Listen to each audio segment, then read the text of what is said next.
soy Montserrat García y esto es Corazón Lector, un espacio sonoro donde compartir de la mano de la neurociencia temas relativos al aprendizaje en general y al aprendizaje de la lectura en particular. Este podcast o espacio sonoro viaja de la mano de Abecedari, nuestra asociación para el estudio y el tratamiento de las dificultades del aprendizaje, y de Glyphing, nuestro entrenamiento lector. Hoy tenemos una entrega muy especial porque hablaremos con una persona, con Sofía, una chica disléxica que hoy en día es psicopedagoga y trabaja ayudando a otras personas que tienen las dificultades de aprendizaje que ella padeció. Sofía es una persona luchadora, es una persona que ha superado todos sus obstáculos y que ha sido invitada para hablarnos, pues si os acordáis en el primer episodio se titulaba La razón de este corazón. Y nosotros utilizamos este juego de palabras, ¿no?, de corazón lector y la razón de este corazón, porque sabemos que hay muchos actos que son cognitivos, que son racionales, como por ejemplo el acto de la lectura, es un acto intelectual, podemos decir, por lo tanto un acto que está dentro de la razón, pero es un acto que si no le ponemos corazón, pues tampoco va muy lejos. Eso por un lado, porque necesitamos poner la emoción en todo aquello que hacemos y también en la lectura. Pero es que además la emoción está siempre allí. Y cuando las personas tienen dificultades para aprender a leer, la emoción que les produce la lectura no es una emoción agradable, sino que es más bien una frustración, es más bien una desilusión, es un rechazo, es un no me gusta leer, un no, intento no leer porque a mí esto se me da muy mal. Bueno, todas estas cosas que ya sabemos y de las que hemos hablado, hoy nos las va a refrescar en primera persona pues Sofía. Sofía, ella misma se va a presentar, es argentina. Yo la conocí hace un año en Rosario, de la mano de mi amiga y compañera de trabajo Erika Amame, que utiliza la herramienta Glyphing desde hace muchos años y por eso nos conocemos. Y Erika me presentó a Sofía.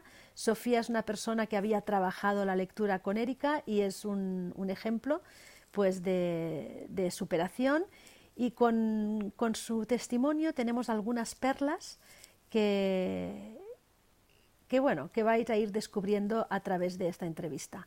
Os dejo pues con la entrevista a Sofía Machetti y que la disfrutéis muchísimo.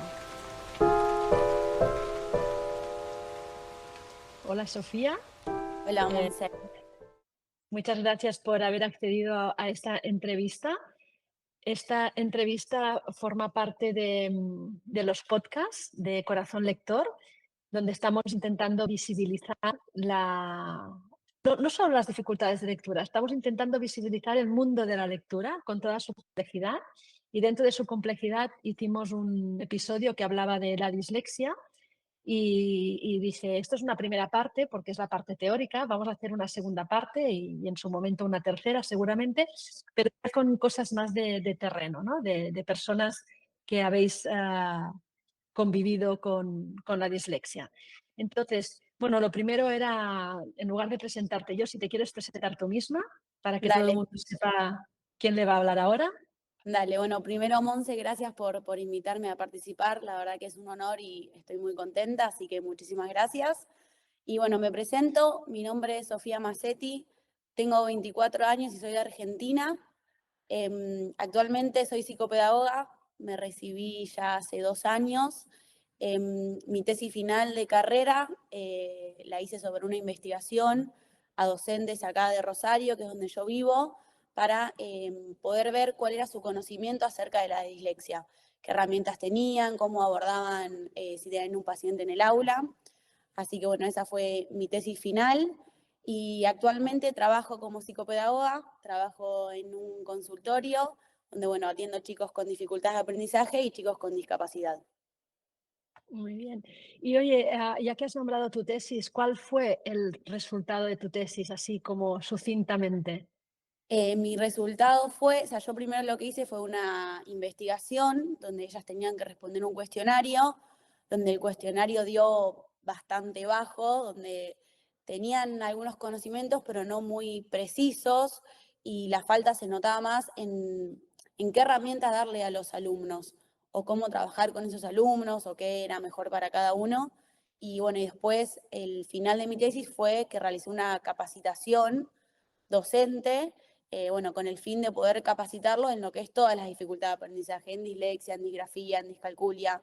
Era una capacitación que la realizaban de forma virtual, bueno, para que puedan realizarlo en su tiempo. Y bueno, queda ahora implementarla. Ah, o sea que faltaba un poco de formación, ¿eh? Lo que tú Sí, detectaste es que faltaba un poco de formación específica sobre las dificultades de aprendizaje y cómo, qué herramientas había a disposición para poder. Muy bien, muy sí, bien. Pues sí, te sí. felicito por tu trabajo. Gracias. Mira, luego yo te conocí el año pasado, ¿no? En Rosario y bueno, fue un placer muy grande para mí por dos cosas, ¿vale? Una es por haberte conocido a ti como persona y saber pues tu camino de trabajo y de superación. Y luego por tu historia, ¿no? Desde que eras niña. Entonces tú, no sé, que nos quieres contar, supongo que tienes un diagnóstico de dislexia. Sí. No sé desde cuándo. Explícanos cómo fue este diagnóstico y cómo fue vivir esta dislexia cuando eras pequeña.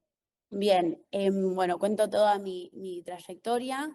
En el nivel primario, cuando tenía 6 7 años, me costaba mucho leer el aprendizaje de la lectura.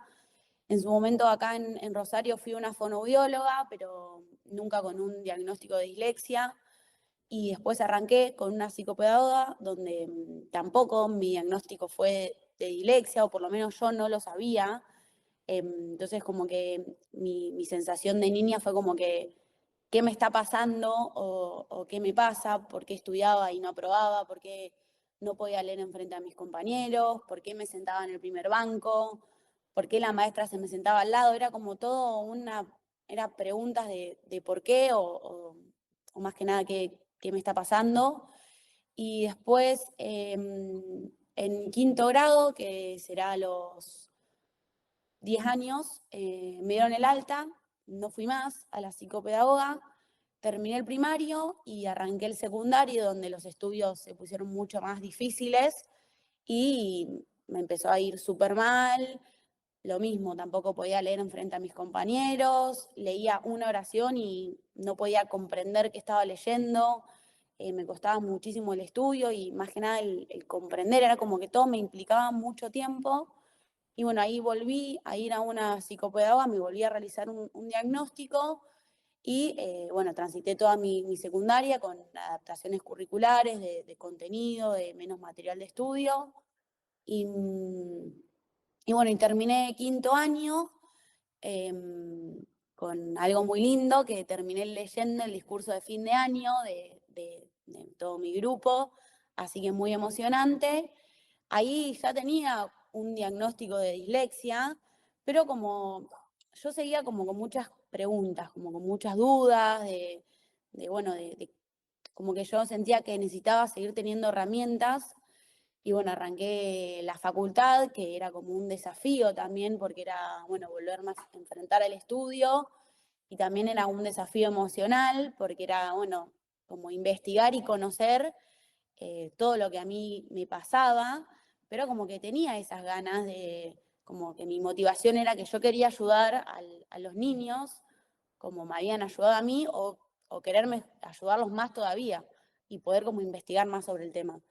Y bueno, cuando arranqué la universidad, seguí notando que tenía ciertas dificultades, por ejemplo, a la hora de estudiar, de comprender, o cuestiones más básicas como, no sé, sumar mentalmente, o seguía teniendo esto de invertir palabras, un montón. Y bueno, y ahí volví a hacer otra consulta, que ahí es cuando la conocí a Erika, y bueno, y le comenté todo lo que me pasaba también para que ella sepa mi lado más emocional.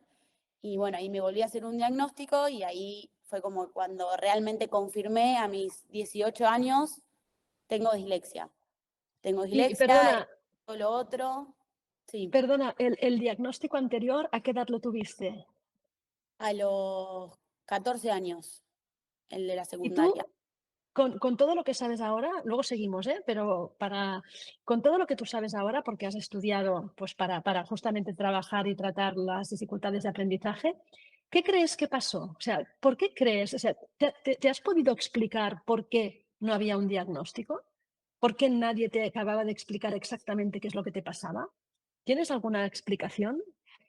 Para mí, como que yo capaz estaba en un momento donde mi autoestima era muy baja por esto de que me costaba y ya tenía como cierto rechazo a ir a la escuela. Entonces, como que para mí fue el cuidarme y no dar el nombre o la etiqueta, como le llaman. Y para mí fue el contrario, como que no me benefició el no saber qué me pasaba.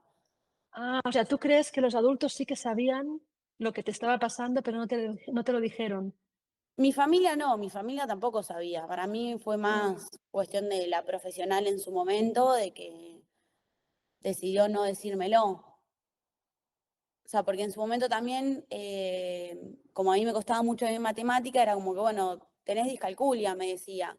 Pero era como que también era como todo medio raro, como que, por eso yo digo que no entendía qué era lo que vale. pasaba. Y capaz, por no tener un diagnóstico tan temprano, más que nada en nivel inicial, fue por eso que fui como teniendo que atravesar distintos momentos y Claro, situaciones. vale, vale, vale. Sí, sí. Es que es difícil entender, ¿eh? Cuando yo lo explico también con mi hijo, que tampoco teníamos un diagnóstico, es difícil de entender, pero ¿por qué no teníais un diagnóstico? Sí. Y por eso te lo preguntaba, por si tú has llegado a saber por qué no lo tenías. Sí, Has hablado de lo que significó para ti la dislexia, ¿no? Lo has explicado muy bien. Había toda la parte cognitiva, ¿no? Toda la parte de acceso a los aprendizajes que te costaba y esto evidentemente se trasladó a tu parte emocional. sí. Si, para ti, ¿qué es? O sea, mm, ¿pudiste darte cuenta de que la parte emocional llegaba de la parte cognitiva o es una cosa que te explicaron o que entendiste tú posteriormente? O sea, cuando uno es pequeño, no creo que sea capaz de separarlo. O tú sí, o sea, ¿sabes cuándo te diste cuenta de que tus problemas emocionales, ¿no? De autoestima, etcétera, tenían que ver de, de las dificultades de aprendizaje? Creo que me di cuenta cuando tenía 15, 16 años, que como que empecé a ver todo lo que había pasado y vivido y un montón de situaciones y de exposiciones y ahí me di cuenta que, no sé, por ejemplo, yo era la que decía que me dolía la panza, me dolía la Mm, cabeza, todas esas cuestiones con tal de no ir y no exponerme y como no sufrir. Y en el secundario, cuando me di cuenta de que realmente me costaba y que tenía dificultad, siempre tengo una frase muy guardada que una vez una maestra, una profesora en el secundario me preguntó en clase qué era la soledad. Me dijo, ¿qué es la soledad para vos? Y yo tenía que escribirlo en mi carpeta. Y yo anoté que para mí la soledad era cuando el sol brillaba mucho. Y me acuerdo de estar con mis compañeras al lado, y que mis compañeras me miraron y yo me quedé como muy expuesta ante la situación. Y me dijeron, no, Sofi, eso no es la soledad. Y como que eso fue una situación que a mí me marcó muchísimo. Y mismo a mis 16 años, cuando me llamaron a leer enfrente al grupo y yo empecé a leer y no pude terminar la primera oración, que me quebré en llanto y dije, ya está, desapruebo lengua de acá el resto de mi vida. Y Ay, fue como ahí pobrecita. esa desesperación y ahí fue cuando entendí que realmente me costaba. Y, o sea, si bien era chica, era adolescente, era como que, bueno, tenía un montón de cosas por aprender. Pero ahí fue cuando realmente me di cuenta que lo emocional también iba de la mano con la dificultad. Muy bien. No, está muy bien que en un momento pudieses darte cuenta, ¿no? De que iba de la mano, pero que una cosa era consecuencia de la otra y no al revés, ¿no? Muy bien. Pues yo antes te he cortado, ¿vale? Y tú me estabas contando tu llegada a la universidad, pero si te puedo cortar un poquito más, Sí. eh, cómo sientes tú ahora las ayudas que te llegaron? Es decir, aunque no hubiese llegado este diagnóstico a tiempo, ¿qué es lo que a ti te ayudó? más allá de no tener diagnóstico, ¿qué te ayudó y te permitió llegar a la universidad? Porque muchas personas con tus dificultades no llegan a la universidad. Yo creo que lo que a mí más me ayudó fue, bueno, primero el sostén familiar, de nunca tener esa presión a tener que aprobar y sacarme 10 o recibirme o hacer la carrera en 5 años, como que eso fue una ayuda muy grande, el apoyo familiar de mi mamá, de mi papá, de mi abuela, bueno, de Erika también. Y, y yo siempre digo como que siempre fui muy perseverante y muy constante. Y, y yo hago deporte, entonces como que siento que eso lo saqué del deporte. Entonces como que ese era como mi motor en lo que era el área de aprendizaje. Y al mismo tiempo porque yo como que quería seguir estudiando y, y bueno, y ser una profesional y recibirme, entonces como que la carrera la hice a mi tiempo y la hice en 5 años, sin presiones, la hice en 5 años y con muy buenas notas. Pero bueno, fui encontrando mis herramientas para poder ir avanzando. Muy bien. Bueno, esto tiene esto es un titular, ¿eh? O sea, lo que te ayudó fue tu familia, ¿no? Que fue un apoyo y no una presión. Y luego tu perseverancia, que además la aprendiste también con el deporte. Que Sí, esto está muy bien, porque muchas veces a través del deporte podemos mejorar aspectos de nuestra personalidad que luego podemos aplicar en otras áreas, como en este caso el aprendizaje. Pues esto es un mensaje estupendo. Esto va a ser un titular porque este es el mejor mensaje que podemos decir a todas sí. las personas que tienen dificultades de aprendizaje. Muy bien, pues ahora dime tú que estabas llegando a la universidad. Bueno, ahí llegué a la universidad y en el 2021 o 20, no me acuerdo bien, fue cuando empecé en la universidad a estudiar todos estos temas y era, esto a mí me pasó, esto a mí me pasaba, esto a mí me sigue pasando, esto a mí me sigue pasando. Y ahí fue cuando se me hacía muy pesado el estudio y me demandaba mucho tiempo. Y bueno, como que yo sentía que necesitaba más herramientas, que si bien era una adulta porque era mayor de edad, seguía siendo joven, o sea, podía seguir aprendiendo un montón de cosas. Y ahí fue cuando, bueno, conocí a Erika y volví a hacerme un diagnóstico. Ahí empecé a usar Glyphing, me hice el diagnóstico de Glyphing también y mi edad lectora era de nivel primario y yo tenía 19 años. Entonces era como que, bueno, tengo un montón para trabajar. Y ahí aprendí un montón de herramientas, usé mucho en la facultad la herramienta de insertar el texto en una aplicación y que la aplicación me lo lea. Eso me ayudó un montón porque en la facultad me dan un montón de textos y era un montón de tiempo el que me demandaba. Entonces, bueno, eso me ayudó y me facilitó un montón. Bueno, mismo mis compañeras también. Y, y yo creo que, y siempre le digo como que tengo un plus y un punto muy a favor de que yo hice toda la universidad estudiando psicopedagogía, habiendo estado del lado del paciente. Como que si bien yo estaba estudiando para ser profesional, yo viví lo que es ser el paciente y ser el niño que no quiere ir, ser el niño que te tira los lápices, el niño que sale llorando, el niño que sale feliz. Entonces como que si bien la teoría la tenía que escuchar y aprender, haberlo vivido siento que fue y que es todavía un plus, porque puedo ponerme del otro lado del escritorio y comprender a ese paciente, qué es lo que está viviendo y atravesando, ¿no? Creo que eso es lo más lindo. Sí, sí, sí. Muchas veces para tener este nivel de empatía uno tiene que haber pasado por, por esta situación y tú, bueno, digamos, este hándicap que tuviste al principio, pues ahora te puede ayudar para ayudar mejor a otras personas. Sí, tal cual. Y luego también de lo que has dicho, que es muy importante porque hiciste dos cosas, son las dos cosas que yo le digo siempre a las personas cuando son adolescentes. Cuando son pequeñitos, todavía no, pero cuando son adolescentes, yo ya les digo que tienen que hacer dos cosas. Una es entrenarse para leer mejor. Tú lo hiciste a través de Erika Mameno con Glyphing, pero luego hiciste la otra cosa que era ¿cómo se llama? Bueno, las ayudas, las muletas, ¿no? Que dijiste, Sí, bueno, tengo mucho para leer, no puedo esperar a que Glyphing me dé toda esta velocidad de lectura porque esto requiere tiempo, entonces yo ya empiezo, o sea, me entreno para ganar velocidad y comprensión lectora, pero empiezo ya a utilizar otros métodos compensatorios que me hagan el trabajo más fácil. Esto es lo más inteligente del mundo. O sea, Sí. esto es exactamente lo que hay que hacer siempre. Por un lado, trabajo para mejorar, pero empiezo ya a utilizar todo aquello que me pueda ayudar. O sea que lo hiciste muy bien. Bueno, no sé si tú quieres añadir algo. Yo tengo mis preguntas finales, pero ¿tú quieres añadir algo de todo lo que has explicado? Bueno, hacer Glyphing me ayudó mucho, me ayudó muchísimo, porque era como un entrenamiento más que podía hacer en mi casa, además de ir a, bueno, a lo de Erika, y era como que, bueno, iba a lo de Erika, a la facultad, y esto era como un plus que hacía en mi casa y me re sirvió. La verdad que fue muy grande el cambio en mi nivel lector y en la velocidad, fue muchísimo el cambio. Y, Erika, ¿cómo hacías Glyphing? ¿Lo hacías tú sola o lo hacías con alguien que te acompañaba en No, lo el...? hacía con mi familia. Me ayudaba mi Vale, mamá y mis hermanos, sí. Era como vale, que a veces hacíamos un calendario, bueno, hoy está mi mamá en mi casa, bueno, hago con mi mamá, hoy está mi hermano, luego con mi hermano. Mismo a mi vale. hermano también le gusta mucho todo lo que es la tecnología, entonces mismo ya le llamaba mucho la atención lo que era todo Glyphing.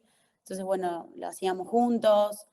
Así que sí, ellos eran, yo lo Sí. hacía mucho con ellos. Esto ahora te lo he preguntado, pero ahora cuando me has contestado me he acordado que me hablaste de tu hermano. Sí, cuando Sí, nos conocimos me hablaste de tu hermano y digo, "Oh, qué bueno que te ayudaste tu hermano". Que sí, sí, sí, le gustaba porque eran unos ejercicios basados en la tecnología, ¿no? sí, sí, sí. Muy bien. Yo tengo mi última pregunta es, ¿tú qué consejo le darías a primero a un niño, a uno que sea pequeño, que seguro que como ya te has recibido, como ya eres psicopedagoga, seguro que hablas con muchos niños? Luego, ¿qué consejo le darías a un adolescente? ¿No? Y te cuento por qué, porque muchas veces los adolescentes o los adultos, como tú cuando ya estabas en la universidad, creen que hacer un entrenamiento como Glyphing es para niños pequeños. Entonces, yo tengo lo que yo les digo, pero ¿qué les dirías tú? ¿Qué les dices tú al pequeño y al adolescente adulto?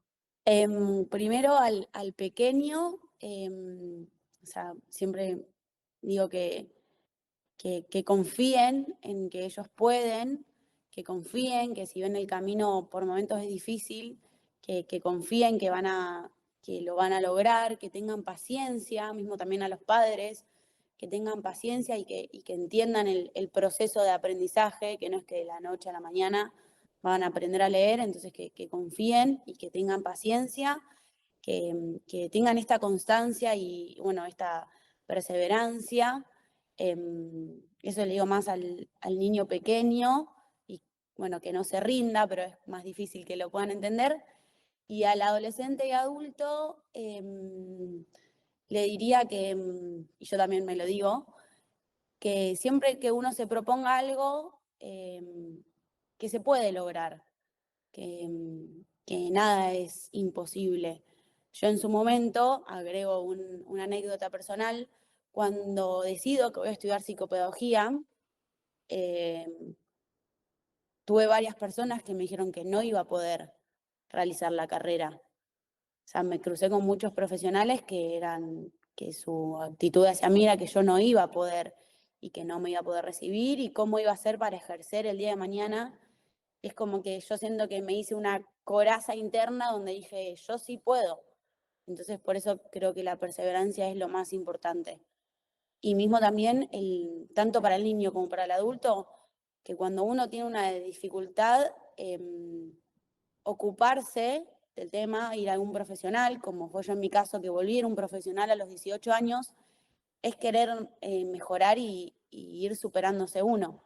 Que no se queden, bueno, ya soy adulto o adolescente, no voy a la psicopedagoga.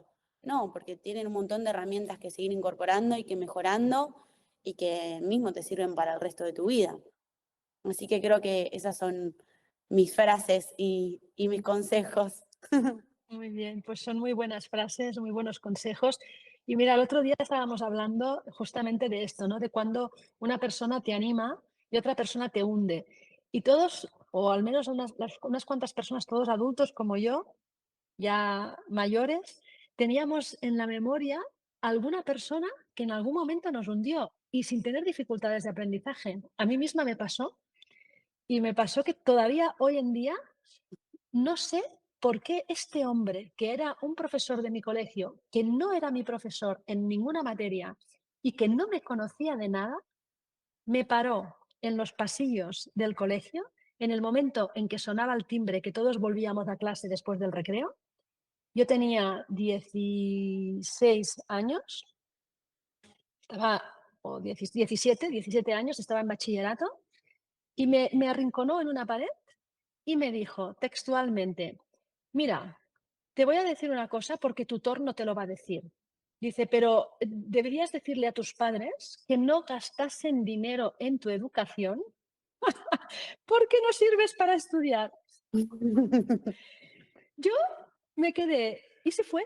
Yo me quedé en la pared, empecé a llorar, me fui a mi clase, mis amigos me preguntaban, ¿qué te pasa? Yo no lo podía contar de no entenderlo. Yo todavía hoy no lo entiendo. O sea, este señor, yo pensé, se ha confundido, pero no, porque realmente me preguntó, ¿eres Montserrat García? O sea, me preguntó el nombre, lo primero que me dijo, cuando además me arrinconó en la pared, como, y yo nunca, hoy en día todavía no sé por qué este señor hizo esto, porque no era verdad. Yo aprobaba, sacaba buenas notas, incluso en las materias que más me gustaban. O sea, bueno, pues este señor me dijo esto. Y no sé, no sé por qué hay personas. Pero bueno, luego por otro lado, hay personas, pues como tu familia, ¿no? Que te apoyaron, o como Erika, que vio que sí, que podías seguir trabajando, que podía mejorar, que te dio herramientas. O sea que tenemos, pues eso, hay gente que nos levanta y gente que intenta hundirnos. Sí, sí, tal cual, tal cual. Por eso es muy importante el autoestima de uno y el mismo el poder contar que, bueno, que me está costando el colegio, que yo salía llorando por momentos, entonces como que poder contar y expresarse con su familia, porque son el mayor sostén. Después sí, nos cruzamos con un montón de gente que nos hunden, a mí también me ha pasado mucho, pero bueno, uno después decide hacerse fuerte y decir, bueno, voy a seguir y voy a seguir mejorando y voy a poder lograrlo. Sí, sí, sí. Pues muy bien, Sofía, yo encantada de que nos hayas brindado esta oportunidad de explicar tu ejemplo, porque yo en Rosario el año pasado viví muchos momentos emocionantes, pero el tuyo fue uno de ellos, ¿no? O sea, porque Erika me había hablado de tu caso, pero era un caso al que yo no le ponía cara, ¿no? Entonces, cuando te vi, le puse cara, me dijiste que acababas que ya tenías el título, que podías ejercer de psicopedagoga, pues me hizo muchísima ilusión haberte conocido. Ahora saldrás pues en este podcast y más adelante seguro que podemos hacer otras cosas juntas. Dale, muchas gracias, Monse, mil gracias. La verdad que muy feliz por esta experiencia. Para mí también muy emocionante, bueno, por esto, por haber sido alumna, profesional, usar Glyphing, pensar que yo usaba Glyphing y ahora lo uso con mis pequeñitos, así que re emocionante y súper lindo. Así que muchísimas Muy gracias. bien, pues muchas gracias a ti, Sofía. Gracias, Monse. Pues está aquí esta para mí emotiva experiencia de volver a hablar con Sofía. Y me gustaría terminar este podcast haciendo nada, solo mención a unas cuantas perlas que han salido de la entrevista. Una es dicho por una persona que ahora trabaja en ello, como habéis visto, y que lo ha sufrido. Por favor, la tardanza en el diagnóstico solo agrava la situación. O sea, los niños, las niñas que no saben lo que les ocurre, sufren mucho más que aquellas personas a las cuales se les explica qué es lo que les está ocurriendo y se les habla de una pequeña parte de su persona que está teniendo problemas para acceder a los aprendizajes por culpa de la lectura o de cualquier otro problema. Pero esto no invalida a toda la persona. Cuando sabemos qué nos pasa, dejamos de invalidarnos a nosotros mismos y a toda nuestra persona. Después, importante, una parte, cuando le hemos preguntado qué cosas te han ayudado, ¿no? Pues le ayudaron las adaptaciones curriculares y le ayudaron sobre todo las ayudas de su familia. Es decir, el hecho de tener una familia que apoyase, una familia comprensiva, una familia que no exigiese aquello que ella en aquel momento no podía dar, pero que estuviese a su lado, ¿no? Por ejemplo, nos ha dicho que cuando hizo el entrenamiento de Glyphing, aunque ya era una persona mayor, pues estuvo su familia estuvo al lado, apoyándola en el entrenamiento. Su hermano estuvo con ella, por lo tanto es muy bonito. Las otras cosas que le han ayudado han sido la perseverancia, la constancia y también muy importante la motivación por aprender. Pero pensad que muchas de las personas con dificultades de aprendizaje pierden esta motivación por el camino, porque es tanta la frustración que genera su situación que lo que hacen es alejarse de cualquier cosa que tenga que ver con el mundo académico. Por lo tanto, nos alegramos mucho de que no haya sido así en el caso de Sofía, pero estad muy atentos cuando tenéis personas con dislexia o con cualquier otra dificultad de aprendizaje, porque lo más fácil es perder esta motivación. ¿Vale? Luego también muy importante el hecho de que entrenó, pero también utilizó herramientas compensatorias, ¿no? Utilizó, por ejemplo, lectores para poder abordar la cantidad de textos que tenía que leer y que todavía ella no tenía esa agilidad, esa fluidez y esa comprensión lectora que necesitaba para poder atender a tanto texto. Pues por un lado entrenaba con Glyphing, pero por otro lado estaba utilizando estrategias compensatorias, y esto es muy inteligente, tal y como hemos dicho durante la entrevista.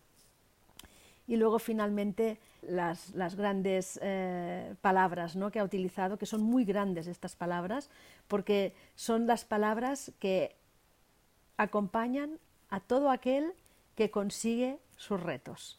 Y las palabras son confianza, paciencia, constancia y perseverancia. Y constancia y perseverancia es lo que nos lleva a seguir caminando, ¿no?, a seguir trabajando a pesar de nuestras dificultades. La confianza es aquello que nos mantiene esperanzados, ¿no? Y la paciencia, ella se refería sobre todo más a las personas que acompañan a los niños, las niñas, los adolescentes que tienen dificultades en el aprendizaje. Por lo tanto, un mensaje de confianza y de paciencia y de perseverancia. Y finalmente, consultar al profesional, ¿no? Las personas que tratan las dificultades de aprendizaje normalmente son las psicopedagogas, las logopedas, fonoaudiólogas, desde la psicología también, y bueno, y sobre todo los docentes, porque los docentes son los primeros, ¿no?, son el primer bastión, porque estos niños empiezan a encontrar sus dificultades en el colegio, que es donde están aprendiendo a leer. Por lo tanto, las docentes son las profesionales primeras que tienen que estar muy atentas a las posibles dificultades de lectura de sus alumnos. Bueno, pues sin nada más que añadir hoy, me despido de todos vosotros, invitándoos, como siempre, a seguir agrandando este corazón.